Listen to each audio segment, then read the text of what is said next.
خوشی سے اپنی گیند اٹھا کر وہ مطمئن انداز میں آس پاس کا جائزہ لینے لگی۔ عصر کا وقت تیزی سے بیت رہا تھا، مگر میدان میں تو ابھی بھی بہت روشنی تھی۔ یہ کام ویران میدان تھا، جس کے دوسری طرف گھنے درختوں کا سلسلہ پھیلا ہوا تھا۔ میدان میں جگہ جگہ جھاڑیاں اگی ہوئی تھیں۔ اسے اپنے مطلب کی کوئی بھی چیز نظر نہیں آئی تو گیند ہوا میں اچھالتی واپس پلٹی، مگر ایک دم رک گئی۔ لوہے کا دروازہ بند تھا۔ وہ حیران نظروں سے بند دروازے کو دیکھ رہی تھی۔ وہ تیزی سے دروازے کے پاس آئی۔ دوست، دروازہ کھولو نا۔ معصوم بچی اس اچانک آنے والی مصیبت پر گھبرا کر اسے پکارنے لگی، جو یہاں تک لانے کی اصل وجہ تھا، مگر اس کی پکار کا کوئی جواب نہیں ملا۔ محلے کے چھوٹے سے کچے گھر کے بوسیدہ دروازے کے ایک طرف وہ 8 سالہ بچی سر شام ویران میدان میں تنہا کھڑی تھی، جبکہ دروازے کے دوسری طرف اپنے سب کاموں سے فارغ ہو کر صحن میں پیڑھی پر بیٹھی ہاجرہ بی بی اطمینان سے فریم ہاتھ میں پکڑ کر ادھورے کاڑھے ہوئے پھول پر انگلی پھیر رہی تھی۔ ایمان کا کرتا بھی سلائی کرنا ہے، ایمان کے بارے میں سوچتے ہوئے محبت سے مسکرا رہی تھی۔ آج پھر گھر میں ایک طوفان آیا ہوا تھا۔ رشید کی چنگھاڑ سے باقی بچے صحن کے کونے میں دبک گئے تھے۔ ان کی ماں خوف سے تھر تھر کانپ رہی تھی۔ دادی مسلسل کمزور آواز میں چیختے غصے سے پاگل ہوئے اپنے بیٹے پر رعب جمانے کی کوشش کر رہی تھی، مگر ان کی یہ کوشش ابا کی گھن گرج کے سامنے بیکار تھی۔ واحد وہ تھا جو صحن کے بیچوں بیچ دونوں ہاتھ سینے پر باندھے اطمینان سے کھڑا باپ کی گولہ شماری کا سامنا کر رہا تھا۔ اس کی چھوٹی آنکھوں سے جھانکتی بے خوفی تو رشید کے پارے کو مزید چڑھا رہی تھی۔ عمر میں بھلے وہ بھی چھوٹا تھا، مگر اس کا بانس کی طرح لمبا ہوتا قد اسے اصل عمر سے کئی سال آگے لے گیا تھا۔ میں آج تجھے آخری بار سمجھا رہا ہوں، اگر تو نے دوبارہ اسکول سے بغیر بتائے چھٹی کی تو مجھ سے برا کوئی نہیں ہوگا۔ رشید نے اپنے روب کو قائم رکھنے کی ہر ممکن کوشش کی اور غصے سے زمین پر تھوکتے گھر سے باہر نکل گیا۔ گھر سے باہر نکل کر رشید نے اپنے صافے سے چہرے پر آیا پسینہ صاف کیا۔ وہ جانتا تھا کہ جوان ہوتے بیٹے کے سامنے اب اس کی زیادہ نہیں چلنی۔ وہ اپنے بیٹے کے بے خوف تیور دیکھ چکا تھا۔ پہلے جو باپ کے نام سے کانپنے لگتا تھا، وہ اب اپنے باپ کو سامنے دیکھ کر ٹس سے مس نہیں ہوتا۔ رشید کو رہ رہ کر اس دن پر پچھتاوا ہونے لگتا۔ ٹھیک کہا تھا تو نے سلیم ٹوپی والے۔ وہ گلی کے اونچے نیچے راستوں کو پھلانگتا اور بڑبڑایا۔ اسے وہ شام شدت سے یاد آ رہی تھی، جب چائے کے کھوکھے پر وہ دونوں آمنے سامنے بیٹھے ہوئے تھے اور اس کی بات سن کر سلیم ٹوپی والا بے ساختہ ہنس پڑا تھا۔ تو میرا دوست نہیں بھائی ہے، مگر ایک بات یاد رکھنا، کچھ چیزوں کو تاوان عمر بھر بھرنا پڑتا ہے، سلیم ٹوپی والے نے محتاط انداز میں کہا تھا۔ اس وقت تو اسے بات سمجھ میں نہیں آئی تھی۔ مجھے سب منظور ہے، رشید نے بے خوف لہجے میں کہا۔ کاش مجھے پتا ہوتا کہ میری وہ خواہش مجھ سے کیا تاوان لے گی، تو میں خواہش کرنے والے دل کو ہی نکال کر اپنے جوتوں کی ایڑی تلے کچل دیتا۔ رشید نے راہ میں آئے پتھر کو زور سے ٹھوکر ماری۔ وہ نہیں جانتا تھا یہ تو ابھی ابتدا ہے۔ زندگی میں بعض غلطیاں اور بعض فیصلے بھی وقت آنے پر ایسے ہی ٹھوکر مارتے ہیں۔ ایمان گیند ہاتھ میں پکڑے پریشان سی اپنی جگہ کھڑی تھی۔ شام تیزی سے بیت رہی تھی۔ کچھ دیر میں اندھیرا چھانے والا تھا۔ وہ شش و پنج میں مبتلا تھی جب ایک تیز آواز پر وہ چونک گئی۔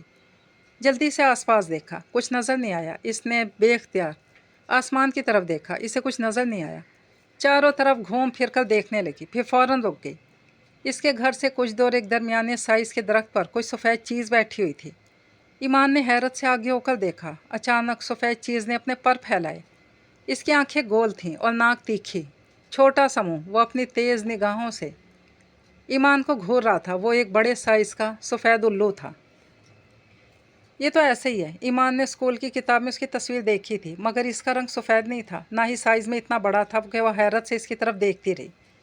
مگر مس نے بتایا تھا کہ وہ دن میں نہیں ہوتے۔ اس کے ذہن میں دوسری بات آئی، شاید میرا وہم ہے۔ اس نے اپنی آنکھیں ملی، اس کوشش میں گیند نیچے جا گری۔ اس سے نگاہ ہٹی اور تیزی سے آگے بڑھی، جھک کر گیند اٹھانے لگی جب پاس کی جھاڑی میں ہلچل ہوئی۔ وہ اپنی جگہ ساکت سی رہ گئی۔ جھاڑی میں سانپ موجود تھا۔ وہ خوف زدہ ہو کر پیچھے ہٹی۔ سانپ نے جھاڑی سے سر نکالا، مزید چند قدم پیچھے ہٹی۔ اس نے دوبارہ مدد طلب نگاہوں سے بند دروازے کی طرف دیکھا، پھر گردن موڑ کر سانپ کو دیکھنے لگی۔ اس کے دیکھتے ہی دیکھتے سانپ کا قد تیزی سے بڑھنے لگا اور بہت لمبا ہوتا گیا۔ لمبا ہوتے ہوئے درختوں سے بھی اونچا ہو گیا۔ وہ خوف زدہ ہو کر چیخنے لگی اور بدحواسی میں دروازے کی طرف بھاگی۔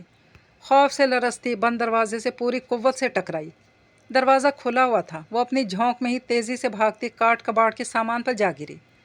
اس کی چیخیں سن کر صحن میں بیٹھی ہاجرہ بی بی کے ہاتھ سے کڑھائی والا فریم چھوٹ کر نیچے گر گیا۔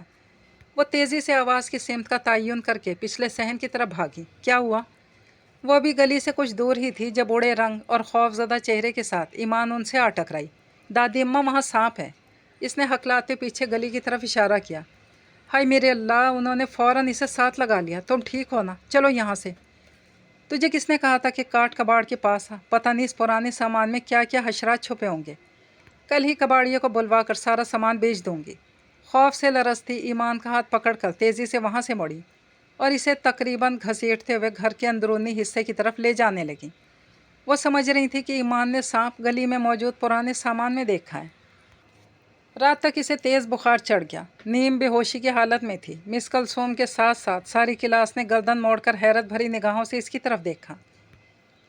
وہ ہمیشہ سے آخری بینچ پر بیٹھنا پسند کرتا تھا کیونکہ اس کا قد کلاس کے باقی بچوں کی نسبت بڑا تھا۔ کچھ وہ آخری بینچ پر بیٹھ کر مس کی نظروں سے کافی حد تک اوجھل رہ کر منمانیاں کر لیتا تھا۔ آج کلاس میں انہوں نے کتاب کھولنے سے پہلے سب بچوں سے ایک سوال کیا، آپ بڑے ہو کر کیا بننا پسند کریں گے؟ ہر بچے نے مختلف جواب دیا، مگر زیادہ تر نے یہی کہا کہ یا تو وہ تدریسی شعبے سے منسلک ہونا چاہتا ہے یا ڈاکٹر، انجینئر۔ اس کا جواب ہمیشہ کی طرح انوکھا تھا، میں ایک جادوگر بننا چاہتا ہوں اور بہت جلد بنوں گا۔ اس نے اتنے یقین سے کہا کہ کچھ دیر کے لیے مس کلثوم سوچ میں پڑ گئیں، پھر ٹیچر کے کھلکھلا کر ہنسنے پر ساری کلاس ہنسنے لگی۔ اور یہ جادوگر بنتے کیسے ہیں؟ انہوں نے کلاس کو چپ رہنے کا اشارہ کیا اور دلچسپ نگاہوں سے اس کے سنجیدہ چہرے کی طرف دیکھا۔ جادو سیکھنے سے، لڑکے نے اطمینان سے جواب دیا۔ جادو سیکھ کر تم پہلا کام کیا کرو گے؟ انہوں نے سنجیدہ رہنے کی کوشش کی، مگر ان کی آنکھوں اور ہونٹوں پر واضح طنزیہ مسکراہٹ تھی۔ سب سے پہلے تو ان لوگوں سے بدلہ لوں گا جو آج مجھ پر ہنس رہے ہیں، لڑکے نے سیدھا ان کی آنکھوں میں آنکھیں ڈال کر کہا۔ یہ ایک مخصوص قسم کی تنبیہ تھی۔ 35 سالہ مس کلثوم جو 13 سال کے لڑکے کو بچہ سمجھ کر ڈیل کر رہی تھی، اس کی آنکھوں کی ٹھنڈک پر ایک لمحے کے لیے کنفیوز ہو گئیں۔ جلدی خود پر قابو رکھتے ہوئے مخصوص انداز میں ڈانٹتے ہوئے ساری کلاس کو کتاب کھولنے کا اشارہ دیا۔ وہ لڑکا سر جھٹکتا بیٹھ گیا۔ سبق پڑھاتے ہوئے مس کلثوم نے کئی بار کن اکھیوں سے آخری بینچ پر بیٹھے لڑکے کی طرف دیکھا جو سر جھکائے ہاتھ چلا رہا تھا۔ وہ اپنے مخصوص انداز میں پڑھاتے ہوئے کلاس میں چکر لگاتے اس لڑکے کے پاس آئیں اور ایک سرسری نظر اس کے سامنے کھلے صفحے پر ڈالی۔ ایک سنسنی ان کے جسم میں دوڑی۔ سامنے والے بورڈ سے آج کے سبق کے سب پوائنٹ وہ نوٹ کر چکا تھا۔ ان کی نظر صفحے کے سب سے اوپر بنے کھوپڑی کے نشان پر ٹکی ہوئی تھی، ایک کھوپڑی جس کے گرد ضرب کے نشان کی طرح رکھی 2 ہڈیاں تھیں۔ یہ رف اسکیچ اس نے اپنے ہاتھ میں پکڑی پینسل سے بنایا تھا۔ وہ فوراً وہاں سے پلٹی، بچوں کو کل سبق یاد کرنے کا کہہ کر اپنا بیگ اٹھا کر کمرے سے باہر جانے لگی۔ جب بے ساختہ نگاہ آخری بینچ پر بیٹھے اسے لڑکے پر پڑی اور وہ ٹھٹک کر رک گئیں۔ وہ لڑکا ان کی طرف دیکھتے ہوئے زیر لب مسکرا رہا تھا، جیسے وہ ان کے خوفزدہ ہونے سے واقف تھا۔ ہرن کھانے کے بعد کسی شیر کو یہ پچھتاوا نہیں ہوتا کہ اس نے ظلم کیا ہے۔ یہ احساس کہ میں نے غلط کیا ہے صرف انسان کو ملا ہے، اور یہ احساس ہی اس کو توبہ اور عظمت کی راہ دکھاتا ہے۔ ہاجرہ بی بی نے اخبار کے کسی تراشے میں اپنے مطلب کی بات ڈھونڈی اور نیلے بال پین سے اسے ڈائری پر منتقل کرنے لگی۔ ایمان پاس بیٹھی اسکول کا کام کر رہی تھی۔ آج پھر انہوں نے اپنا صندوق کھولا ہوا تھا جس میں سے ڈائری کے ساتھ ایک نیلے رنگ کی فائل بھی رکھی ہوئی تھی جو ایمان نے پہلے کئی بار دیکھی تھی۔ دادی اماں، آپ کیا لکھ رہی ہیں؟ اس نے لکھتے ہوئے ہاتھ روکا اور پاس بیٹھی دادی سے پوچھا۔ کچھ نہیں، انہوں نے اسے ٹالا۔ بتائیں نا، اس نے پرتجسس انداز میں سوال کیا تو سر اٹھا کر اس کے معصوم چہرے سے جھلکتے تجسس کو دیکھ کر مسکرا دی۔ ہر بات کو جاننے کی ضد کرنا اچھی عادت نہیں ہے، انہوں نے ہلکے پھلکے لہجے میں سمجھایا۔ کیا سوال پوچھنا بری بات ہے؟ اس نے حیرت سے پوچھا۔ انہوں نے نفی میں سر ہلاتے ہوئے گہری سانس لی۔ ایمان کے مزید سوالوں سے بچنے کے لیے ضروری تھا کہ اس کے پہلے سوال کا جواب ہی دے دیں۔ مجھے کہیں سے بھی کوئی اچھی بات ملتی ہے وہ میں اس ڈائری میں تحریر کر لیتی ہوں۔ تم جلدی سے اپنا کام مکمل کر لو، پھر سپارہ پڑھنے بھی جانا ہے۔ آج تمہاری پسند کے مٹروں والے چاول بناؤں گی۔ اس کے مزید سوالوں سے بچنے کے لیے مطلب کی بات اس کی چھیڑ دی اور اپنی ڈائری کو سنبھال کر واپس صندوق میں رکھ دیا۔ ایمان بہت غور سے انہیں دیکھ رہی تھی، اس کی نگاہیں بار بار نیلی فائل کی طرف اٹھ رہی تھی۔ اس نے سوال نہیں کیا، آپ ہمیشہ سبزی کیوں بناتی ہیں؟ ایمان نے دوسرا سوال کیا تو وہ چونک گئی۔ اس لیے کہ گوشت ہم خرید نہیں سکتے، مگر آپ کسی کے گھر سے آیا ہوا گوشت بھی واپس کر دیتی ہیں، کیوں؟ اس نے الجھے ہوئے انداز میں پوچھا۔ اس لیے کہ ہم کسی کا احسان کیوں لیں، انہوں نے اسی انداز میں جواب دیا۔ مگر اس نے کچھ کہنا چاہا۔ تمہیں کتنی بار کہا ہے اتنے سوال مت کیا کرو، جلدی سے اپنا کام ختم کرو۔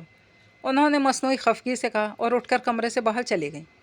ایمان نے کندھے اچکا کر انہیں جاتے ہوئے دیکھا۔ کیا مجھے دادی اماں کو یہ بتانا چاہیے کہ میں نے آج اسکول میں اپنی دوست کے ساتھ گوشت کا سالن کھایا تھا؟ اس نے کچھ سوچا، پھر سر جھٹک کر رہ گئی۔ وہ جانتی تھی اس بات پر بہت ڈانٹ سننا پڑے گی کہ اس نے کسی کے ساتھ سالن کیوں کھایا ہے، اور وہ بھی گوشت۔ ان کے گھر میں بڑے گوشت سے بنی ہر چیز پر پابندی تھی۔ مرغی کبھی کبھار پک جاتی، مگر وہ بھی کافی عرصے کے بعد۔ ایمان جیسے جیسے بڑی ہو رہی تھی، وہ دادی اماں کی لگائی بہت سی خود ساختہ پابندیوں سے آزاد ہو رہی تھی۔ کیا تم لوگ نہیں جانتے کہ تاریخ میں کتنے بڑے بڑے سائنسدان اور موجد گزرے ہیں؟ پہلے پہل ان کی باتیں سن کر لوگ ایسے ہی ہنستے اور مذاق اڑاتے تھے، مگر وقت نے ثابت کیا کہ وہ اپنے یقین اور ارادے میں سچے اور پکے تھے۔ اس لیے تو آج دنیا انہیں یاد کرتی ہے۔ کتابیں ان کے ذکر سے بھری ہوئی ہیں۔ اور وہ جوش کے عالم میں بول رہا تھا۔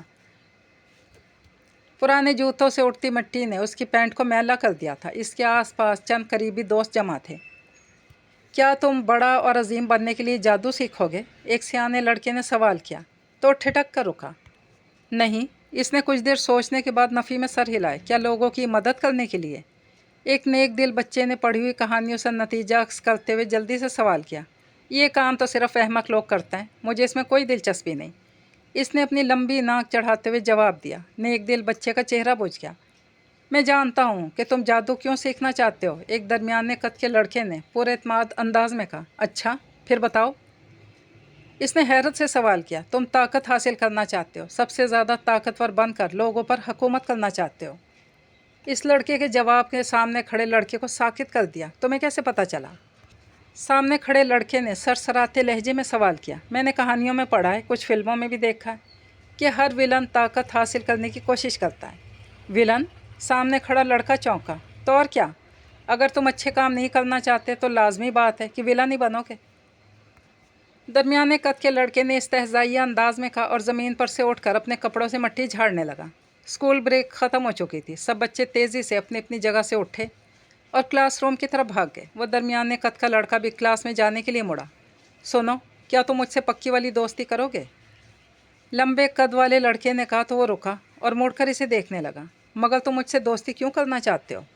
درمیانے قد والے لڑکے نے الجھ کر سوال کیا۔ دوستی نہیں، کیونکہ دوستی تو میری اور بھی بہت سے لوگوں سے، مجھے پکی دوستی، گہری والی دوستی چاہیے۔ لمبے لڑکے نے سنجیدگی سے کہا۔ میرا سوال اپنی جگہ ہے، میں ہی کیوں؟ اس لیے کہ اتنے سارے لوگوں میں تم واحد ہو جو مجھے ٹھیک سے سمجھ سکا ہے۔ لمبے قد والے لڑکے نے اطمینان سے کہا۔ بدلے میں مجھے کیا ملے گا؟ درمیانے قد والے نے سودا بازی شروع کرنا چاہیے جو اس کی چالاک فطرت کو ظاہر کر رہی تھی۔ بہت کچھ، اگر ہم دونوں مل جائیں تو وہ سب حاصل کر لیں گے جو ہماری خواہش ہے۔ اس نے یقین دلایا۔ درمیانے قد والا لڑکا سوچ میں پڑ گیا۔ ٹھیک ہے، میرا نام وقار ہے اور میں 6ٹھی کلاس کے سیکشن سی میں ہوں۔ درمیانے قد والے لڑکے نے اپنا تعارف کرواتے ہوئے ہاتھ بڑھایا۔ میں پاشا 7ویں کلاس کے سیکشن ایف میں پڑھتا ہوں۔ لمبے قد والے لڑکے نے فخری انداز میں کہا۔ اچھا، تو تم مجھ سے صرف ایک کلاس آگے ہو، میں سمجھا کہ شاید بڑی کلاس میں ہوگے، وقار نے مسکراتے ہوئے کہا۔ وہ دونوں آہستہ آہستہ قدم اٹھاتے اسکول کی بلڈنگ کی طرف بڑھ رہے تھے۔ مجھے پڑھنے میں کوئی دلچسپی نہیں، اس لیے ہر کلاس میں 2 یا 3 سال ضرور لگاتا ہوں، پاشا نے ایسے کہا جیسے بہت قابل تعریف بات تھی۔ وہ تو مجھے بھی نہیں ہے، وقار نے منہ بنا کر کہا تو پاشا نے رک کر اس کی طرف دیکھا۔ ہم دونوں میں بہت کچھ ایک جیسا ہے، ہماری خوب جمے گی۔ پاشا نے اپنی لمبی مخروطی انگلیوں والا ہاتھ اس کی طرف بڑھایا تو وقار نے گرم جوشی سے اس کا ہاتھ تھام لیا۔ دونوں چلتے ہوئے اسکول کے احاطے میں پہنچے۔ یہاں سے دونوں کے راستے الگ ہو گئے۔ پاشا بائیں طرف اپنی کلاس کی طرف مڑ گیا اور وقار دائیں طرف اپنی کلاس کی طرف۔ مگر آنے والے وقت نے ثابت کیا کہ ان دونوں کی دوستی کو توڑنے اور الگ کرنے والا کوئی راستہ نہیں بنا تھا۔ کاکا سو رہا ہے، میں بھی آتی ہوں۔ راضیہ نے 8 ماہ کے بچے کو کپڑے کے بنے جھولے میں ڈالا جو چارپائی کے ساتھ باندھا ہوا تھا۔ کچھ دور بیٹھی ایمان کو ہدایت دیتی راضیہ ہاجرہ بی بی کی سہیلی کی نواسی تھی جو 2 گلیاں چھوڑ کر رہتی تھی۔ اکثر ان سے ملنے چلی آتی۔ سسرال اور شوہر سے دکھی راضیہ کو کچھ دیر ان کے ساتھ وقت گزار کر سکون ملتا۔ ایمان جو اپنی گڑیوں سے کھیلنے میں مگن تھی، اس نے مسکرا کر اسے کمرے سے جاتے ہوئے دیکھا اور زمین سے اٹھ کر کاکے کے پاس چارپائی پر بیٹھ گئی۔ چارپائی کے ساتھ بندھے کپڑے کے جھولے میں کاکا سکون سے سو رہا تھا۔ ایمان کچھ دیر اسے جھولا جھلاتی رہی، ساتھ ہی چارپائی پر رکھی اپنی گڑیا سے بھی باتیں کر رہی تھی۔ یہ پلاسٹک کی گڑیا سالگرہ پر دادی اماں نے دی تھی، جس کے لمبے بال دیکھ کر ایمان بھی ان سے ضد کرتی کہ اس کے بال کب لمبے ہوں گے۔ اسی بہانے بہت شوق سے ہر ہفتے تیل کی مالش کروا لیتی تھی۔ اچانک ایمان کی نظر گڑیا کے الجھے ہوئے بالوں پر پڑی تو وہ تیزی سے چارپائی سے نیچے اتری اور زمین پر پڑی اپنی چیزوں کے پاس آ کر نیچے بیٹھ کر کچھ ڈھونڈنے لگی۔ کچھ دیر کے بعد اسے اپنی مطلوبہ چیز مل گئی، جسے تھام کر خوشی سے پلٹی تو ٹھٹک گئی۔ چھوٹے سے کمرے میں موجود لوہے کی مضبوط چارپائی اپنی جگہ پر موجود نہیں تھی۔ انجانے خوف سے ہاتھ میں پکڑی کنگھی پر اس کی گرفت مضبوط ہو گئی۔ دھیرے دھیرے قدم اٹھاتی کمرے کے وسط میں پہنچی۔ کاکا، اس نے ایسے پکارا جیسے 8 ماہ کا بچہ فوراً جواب دے گا۔ وہ دبے پاؤں کمرے میں چاروں طرف گھوم کر دیکھنے لگی، مگر اسے چارپائی نظر نہیں آئی۔ اچانک اس کی نظر اوپر کی طرف اٹھی اور وہیں ہی رہ گئی۔ لوہے کی مضبوط چارپائی چھت کو چھو رہی تھی۔ اس نے حیرت سے دیکھا، وہ حیران تھی، ایسا کیسے ممکن ہے؟ اچانک چارپائی تیزی سے نیچے کی طرف آنے لگی تو چیخ مار کر دروازے کی طرف بھاگی۔ صحن میں لکڑیوں کے چولہے پر راضیہ کچھ بنا رہی تھی، جبکہ ہاجرہ بی بی بھینسوں کے باڑے میں موجود تھیں۔ کیا ہوا؟ راضیہ نے مصروف سے انداز میں سوال کیا۔ وہ کاکا، انہیں چارپائی اڑ رہی ہے اس کی، اس نے اٹکتے ہوئے کہا تو راضیہ کھلکھلا کر ہنس پڑی۔ میں بس سالن کو دم لگا کر آ رہی ہوں، تم کاکے کے پاس جاؤ، لاپرواہی سے کہتے ہوئے ہرا دھنیا باریک باریک کترنے لگے۔ اس نے چند لمحے سوچا، پھر پلٹ کر کمرے کی طرف بڑھ گئی۔ کمرے کے دروازے کے پاس آ کر ڈرتے ہوئے اندر جھانکا۔ سب کچھ معمول کے مطابق تھا۔ کاکے کے جھولے میں ہلتے ہاتھ بھی سے نظر آ رہے تھے۔ وہ اطمینان کی سانس لیتے ہوئے آگے بڑھی، چارپائی پر بیٹھ کر اپنی گڑیا کو اٹھا لیا اور کنگھی کرنے لگی۔ ساتھ ہی وہ جھولے میں لیٹے کاکے کو بھی دیکھ رہی تھی۔ اسی وقت اسے محسوس ہوا کہ چارپائی ہوا میں اڑنے لگی ہے۔ اس نے خوف زدہ ہو کر چارپائی کو مضبوطی سے پکڑ لیا۔ چارپائی چھت تک گئی، پھر گول گول گھومنے لگی۔ وہ خوف زدہ ہو کر دادی اماں کو پکارنے لگی تھی، اس کی آواز کمرے سے باہر ہی نہیں گئی۔ اسی وقت چارپائی تیزی سے زمین کی طرف آئی اور رک گئی۔ وہ ڈرتے ڈرتے نیچے اتری۔ اس کے ذہن میں فوراً خیال آیا کہ وہ کاکے کو اٹھا کر کمرے سے باہر بھاگ جائے۔ اس نے ہاتھ میں پکڑی گڑیا چارپائی پر رکھی اور کاکے کے ہلتے ہوئے ہاتھ کو تھاما، تھوڑا سا زور لگا کر اسے اٹھانے کے لیے جھکی۔ اچانک کاکے کا ہاتھ اس کے ہاتھ میں آ گیا۔ اس نے وحشت زدہ ہو کر اپنے ہاتھ میں کاکے کا بازو دیکھا۔ اس کی چیخوں سے سارا گھر گونج اٹھا۔ وہ تیزی سے کاکے کی طرف بڑھی۔ کاکے کو جہاں جہاں ہاتھ لگاتی وہ حصہ اس کے ہاتھ میں آ جاتا۔ یہ دیکھ کر وہ خوف سے بے ہوش ہو گئی۔ اس کی چیخوں کی آواز سن کر صحن میں تندور پر روٹی لگاتی راضیہ کے ہاتھ سے پیڑا چھوٹ گیا۔ باڑے سے آتی ہاجرہ بی بی ٹھٹک کر رک گئیں۔ دونوں تیزی سے کمرے کی طرف بھاگی تھیں۔ کمرے کے کھلے دروازے کے پاس پہنچ کر دونوں رک گئیں۔ کمرے کے وسط میں چارپائی سے بندھے جھولے میں کاکا لپٹا اور رو رہا تھا اور نیچے فرش پر ایمان بے ہوش پڑی تھی۔ وہ دونوں تیزی سے اس کی طرف بڑھی تھیں۔ مگر تم جادو سیکھو گے کہاں سے؟ وہ دونوں آج بھی اسکول جانے کے بجائے اس ویران جگہ کی طرف نکل آئے تھے جو اب ان کے لیے مخصوص ہوتی جا رہی تھی۔ آبادی سے کچھ دور اور جنگل کے پاس دونوں اکثر چلے جاتے اور دوپہر ڈھلنے تک یہاں بیٹھ کر مستقبل کی پلاننگ کرتے رہتے۔ وقار کے سوال نے پاشا کو سنجیدہ کر دیا۔ سر جھکا کر کچھ سوچنے لگا۔ وقار اس کی خاموشی سے سمجھا کہ شاید پاشا کو اس سوال کا جواب نہیں پتہ ہے۔ میرے خیال سے وہ جو پہاڑی کے وسط میں پیر ناگی بابا رہتے ہیں نا، وہ ضرور تمہیں جادو سکھا دیں گے۔ وقار نے اپنی طرف سے معلومات پیش کی۔ کیا انہیں جادو آتا ہے؟ پاشا نے چونک کر سر اٹھا کر پوچھا۔ بستی کے سب لوگ اپنے مسئلے لے کر ان کے پاس ہی جاتے ہیں، کیا تم مجھے ان کے پاس لے جاؤ گے؟ پاشا نے جلدی سے کہا۔ مگر وہ تو یہاں سے بہت دور ہیں، سارا دن لگ جائے گا۔ ہاں تو ہم صبح سویرے نکلیں گے نا، شام تک واپس بھی لوٹ آئیں گے، پاشا نے جلدی سے منصوبہ بندی کرتے ہوئے کہا۔ تو وقار نے فوری حامی بھر لی۔ ساری رات پاشا جاگ کر سوچتا رہا، کیا کسی اور کے پاس بھی ویسے ہی جادو ہے؟ میں کافی عرصے سے مسلسل دیکھ رہی ہوں کہ ایمان کے ساتھ کچھ عجیب سا ہونے لگا ہے۔ وہ گہری نیند سوئی ایمان کے پاس بیٹھی ہوئی تھی۔ ایمان کی حالت دیکھ کر راضیہ رات یہاں ہی رک گئی۔ ایمان کو بمشکل ہوش آیا، مگر وہ کاکی کی طرف دیکھ کر خوف سے چیخنے لگی۔ مگر جب ہاجرہ بی بی نے اسے جھنجھوڑا تو اپنے آپ پر قابو پاتے ہوئے صحیح سلامت راضیہ کی گود میں کھیلتے کاکے کو دیکھا۔ وہ ٹوٹے پھوٹے لفظوں میں پیش آنے والے حادثے کے بارے میں بتانے لگی۔ ہاجرہ بی بی جو اس کی حالت دیکھ کر پریشان تھی، وہ اسے ایمان کا وہم قرار دے کر خود کو جھوٹی تسلی نہیں دینا چاہتی تھیں۔ کچھ ایسا تھا جو اب انہیں کھٹکنے لگا تھا۔ ایمان کو بمشکل سلا کر ہاجرہ بی بی نے آہستہ آواز میں کہنا شروع کیا۔ ایمان کو کچھ غیر فطری یا ماورائی چیزیں نظر آنے لگی ہیں، جیسے اسے تنگ کر رہی ہوں۔ مگر کیوں؟ ہو سکتا ہے کہ یہ سب ایمان کا وہم ہو۔ راضیہ نے ساری بات سننے کے بعد پریشانی سے کہا۔ نہیں، انہوں نے قطعی انداز میں سر ہلایا۔ مجھے لگتا ہے کہ یہ سب کچھ کہتے ہوئے رک گئیں۔ کیا آپ اس بارے میں کچھ جانتی ہیں؟ راضیہ نے چونک کر ان کا چہرہ دیکھا جہاں تذبذب کے واضح تاثرات تھے۔ ہاں شاید، یا پھر میرا اندازہ غلط ہو۔ انہوں نے پرسوچ انداز میں سوئی ہوئی ایمان کی طرف دیکھا۔ کیا ایمان کے والدین کے ساتھ ہوئے حادثے کی وجہ سے؟ راضیہ نے جھجکتے ہوئے سوال کیا تو وہ چونک کر اس کا چہرہ دیکھنے لگی اور بے اختیار نفی میں سر ہلایا۔ وہ صرف ایک حادثہ تھا اور کچھ نہیں۔ راضیہ کچھ کہتے ہوئے رک گئی، مگر بستی کے لوگ کافی عرصے تک یہی کہتے رہے کہ یہ سب دادا جان کے۔ اس نے بات ادھوری چھوڑ دی کیونکہ ان کے چہرے کے تاثرات پتھریلے ہو چکے تھے۔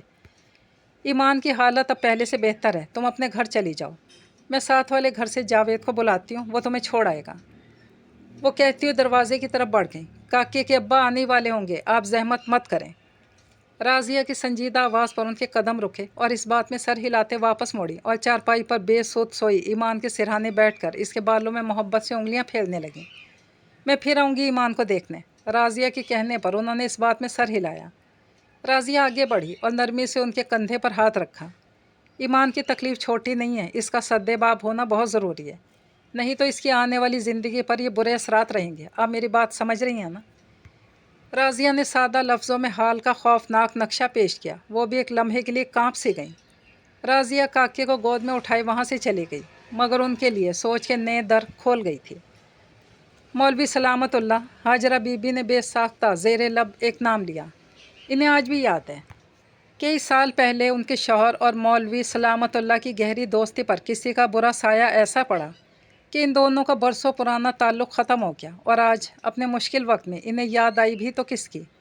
اپنے شوہر کے پہلے دوست اور سب سے آخری ہمدرد کی۔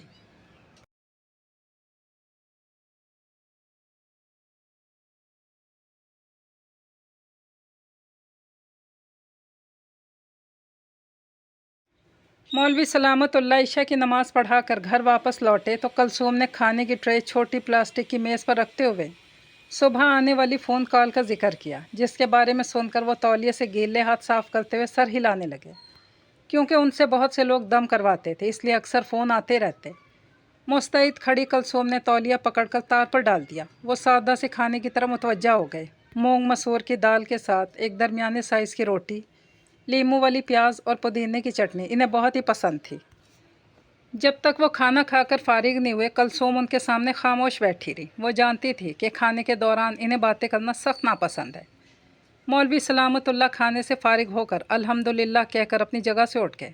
ہاتھ دھو کر واپس آئے تو کلثوم خوشبودار قہوہ لے کر چلی آئی۔ جنتی بیوی ہو، انہوں نے قہوے کا گھونٹ بھرتے ہوئے محبت بھری نگاہ بیوی پر ڈالی۔ آپ کو کیسے پتہ؟ میں تو بہت گناہ گار ہوں، کلثوم نے سادگی سے کہا۔ انہوں نے ایک نظر اپنے قدموں کے پاس بیٹھی اپنی بیوی پر ڈالی۔ اس لیے کہ میرا دل تم سے راضی ہے، اور جس عورت سے اس کا شوہر راضی ہو وہ جنتی ہوتی ہے، انہوں نے مسکراتے ہوئے کہا۔ کلثوم نے سر اٹھا کر شوہر کی طرف دیکھا۔ اس کی آنکھوں میں تشکر کی نمی تھی۔ یہ میری خوش نصیبی ہے کہ آپ مجھ جیسی بانجھ عورت سے بھی راضی ہیں۔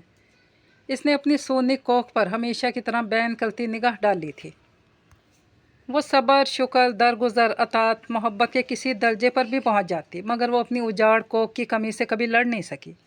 یہ خدائی کام ہے، اس پر کیا شکوہ کرنا۔ وہ پاک ذات جسے چاہے نوازے، جسے چاہے آزمائش کی آگ میں جلنے کے لیے چن لے۔ ان کا لہجہ دھیما تھا۔ قہوہ کپ کا ختم ہو گیا، مگر خالی کپ ان کے ہاتھوں کے ساتھ مسلسل حرکت میں تھا۔ کلثوم نے ان کے پرنور چہرے پر ملال کی کوئی چھاپ ڈھونڈنی چاہی، مگر وہاں ملال نہیں تھا۔ ہاں، سینے میں چھپے دکھ کی ہلکی تپش چہرے پر سرخی بن کر ضرور جھلک رہی تھی، مگر پرنور چہرے اور سفید داڑھی کے ساتھ دکھ کی لالی بھی ان کے اوپر سجتی تھی۔ مانتے ہیں نا کہ یہ آزمائش آگ کی طرح ہے؟ وہ تڑپ کر بولی۔ ہاں، مگر مجھے یقین ہے اس آزمائش کی ثابت قدمی مجھے اگلے جہاں میں سرخرو کر دے گی، انہوں نے یقین کے ساتھ کہا۔ کلثوم کو ایسا لگا جیسے کسی نے اس کے جلتے وجود پر پھوار پھینکی ہو۔ امید اور یقین کی کرامات ایسی ہوتی ہیں۔ رب کائنات کی انصاف اور عدل پر یقین ایسے ہی جلتے دلوں اور جھلسے وجودوں کو مرہم فراہم کرتا ہے۔ کس کا فون آیا تھا؟ وہ سونے کے لیے لیٹنے لگے تو سرسری سے انداز میں پوچھا۔ کلثوم جو اٹھ کر صحن میں جلتا دیا بجھانے ہی لگی تھی، رکی اور ایک نظر شوہر کے چہرے پر ڈالی، جہاں اس وقت اطمینان نظر اور سکون پھیلا ہوا تھا۔ وہ جانتی تھی کہ یہ اطمینان اور سکون بس چند لمحوں کے لیے ہے، کیونکہ جیسے وہ فون کرنے والے کا نام بتائے گی، مولوی سلامت اللہ کے چہرے کا ہی سکون رخصت ہو جائے گا۔